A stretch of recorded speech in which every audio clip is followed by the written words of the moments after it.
for his 5 minutes of questioning.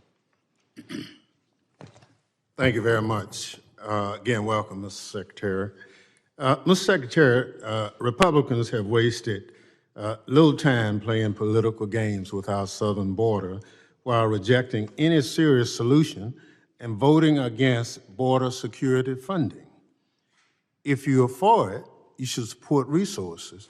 If you are against it, I assume you vote against it because you're not for it.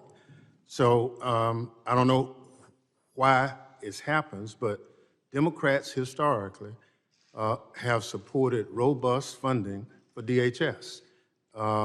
Is DHS a perfect agency? Of course not. None of our agencies. We strive for perfection, but we understand resources are absolutely important. Republicans have tried to starve DHS personnel of the resources needed to do their job. The chairman said, not another dime for DHS. When it comes time to fund the department, I guess addressing the surge in migration and stopping fentanyl and human trafficking isn't worth 10 cents to the Republicans charged with overseeing DHS. Republicans have ignored or voted against every opportunity to provide necessary resources to DHS. They voted no on the 2023 omnibus. They refused to consider the president's supplemental request, and they called the bipartisan Senate border bill dead on arrival within minutes of the text being released.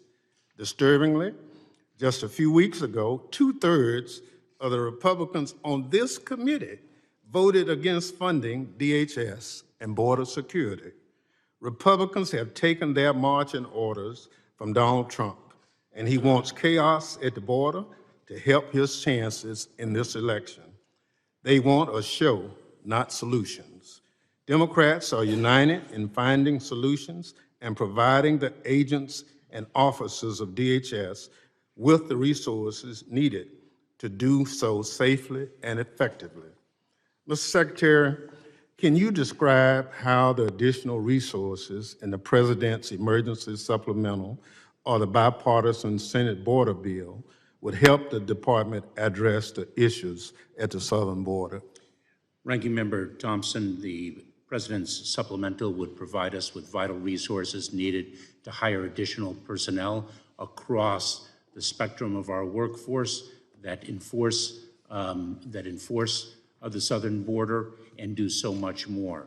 The bipartisan Senate legislation would not only resource our department as we are needed to address a broken immigration system, but also, and very importantly, actually change the law and authorize us to use tools that have long been needed to address that broken immigration system. It would take a multi-year asylum process and reduce it to as little as 90 days or even less. That is a game changer in terms of deterring illegal migration to our border.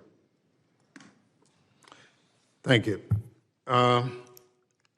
Let's go to election security. We have elections coming up this November.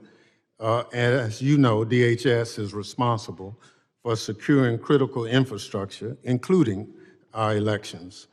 Following Russian attempts to interfere with the 2016 elections, officials from across the Trump administration worked to counter efforts to undermine confidence in election outcomes. Unfortunately, after inciting a riot at the Capitol because he wasn't reelected, Donald Trump spent 4 years making legitimate election security work so politically toxic that I'm worried that the federal government is reluctant to support election officials and other stakeholders the way it should headed this November.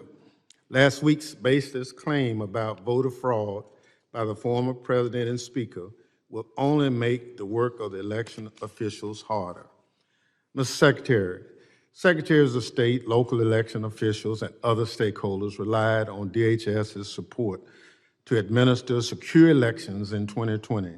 Can you assure us that DHS will bring the full range of its resources to support the 2024 elections? Yes, I can, Ranking Member Thompson. Yield back.